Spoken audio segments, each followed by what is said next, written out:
Shepherdmagiri.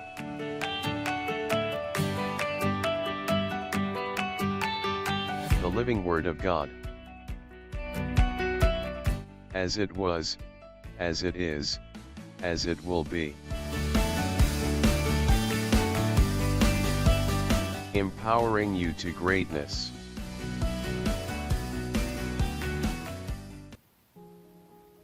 Shalom, my brothers and sisters.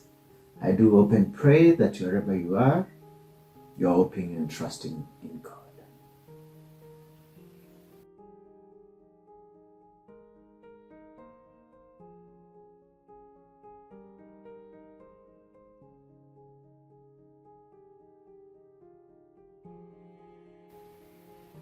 Today we are going to discuss about life. Remember, we said one sexual encounter outside marriage has the potential of completely destroying one's life and soul. So today we are going to discuss about life. Let's define what life is. When the Bible talks about life, it doesn't really mean daily living, our daily lives. It means the life in us, the very bedrock of our existence as human beings. What supports and sustains our life on earth and after. Our life is priceless. You cannot put a price tag on it. Our life is also easily accessible to mankind, but not to other extraterrestrial beings. Put that point in mind, that is not accessible to other extraterrestrial beings. The life in us is not only the foundation of our body systems, and our body systems include our spiritual system, our circulatory system, endocrine system, lymphatic system, muscular systems, nervous system, respiratory system, urinary system, skeletal system, immune system, you name it. It is a foundation of that, of all our other systems. They all emanate from it. They all sprout out of it. So it's a bedrock of their existence, their very existence as well. But it's not only the foundation of our body system.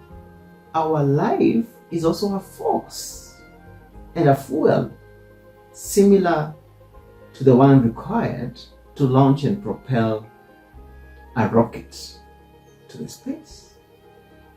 Put that also in mind, that it's a force required to launch and propel typically like a rocket to the space. The life in us also needs to be replenished and nourished, just like we have to drink water and foods to sustain our normal life, to sustain the well-being, to sustain our health. Also, the life in us needs to be replenished and nourished for us to live fully, and for us also for the life afterwards. So we need this, and basically also this speaks to the fact that we hear the Bible talking about the living water and everlasting life. We'll get to that.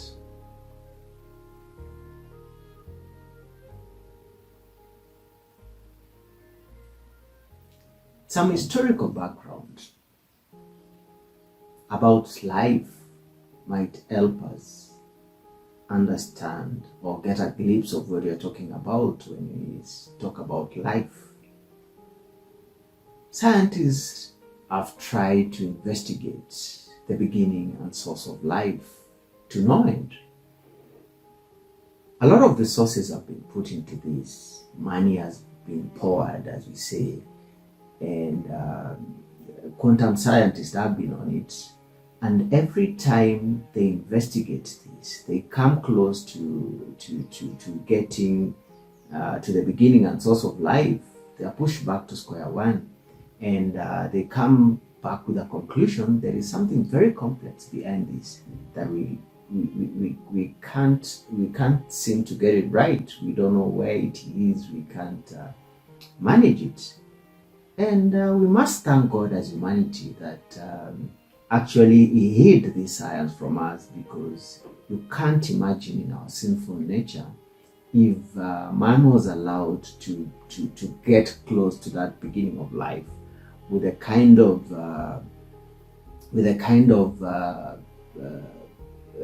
evil that we are seeing around the world. If one man was able to get a touch of the beginning of life, you can imagine what would have happened. So we must thank God also that this is hidden from us, that man doesn't know the beginning and source of life, so that they can't tinker with it in our sinful nature, because it can be catastrophic to the rest, especially when in a materialistic world where more people have more money and more power. So that means the poor would have been taken advantage of, and other wicked mindset would have prevailed.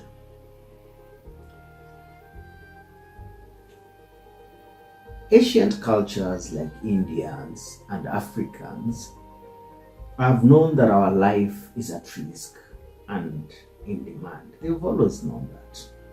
For instance, in Indians, they have some medicinal practices that takes cognizance of our life force, and in their curative medicine and preventive medicine, they try to balance the life force, mind, body, and spirits to be able to cure and to prevent diseases. So that basically means that they've known that there is a life force behind us, and they try to balance it out to cure diseases to some success. Let me not say to much success, because they've not been able to really know where does that life come from and how they can get healing, proper healing from leveraging on the source of life. In Africans, like where I come from, the had beliefs that were not based on air. That, for instance, in families where they had maternal deaths, that when giving birth, the women would lose children in the process, a lot of children. So what they would do in that case is that the next child, after the last one had died, they would name the next child after an animal, so to chase the demons that was eating their children. And somehow it was successful. So people around the world have known that our life is at risk and in demand.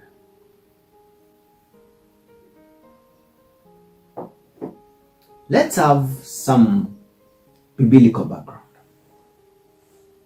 At the Garden of Eden, there were two trees, the tree of life and the tree of good and evil. That means man could eat from the tree of life. It was a tree of life that man could eat from and continue living and unto immortality. It was life-giving, it was sustaining. But we see in the same book of Genesis that after sin came in, man was kicked out of the Garden of Eden. That means he did not have access to the tree of life anymore. And that also means the tree of life that was giving life and sustaining his life was not there anymore. So that would portend naturally a lot of challenges for man, because life that was supposed to be with him throughout was now not with him. He could not be sustained anymore. He could not be replenished with the living water.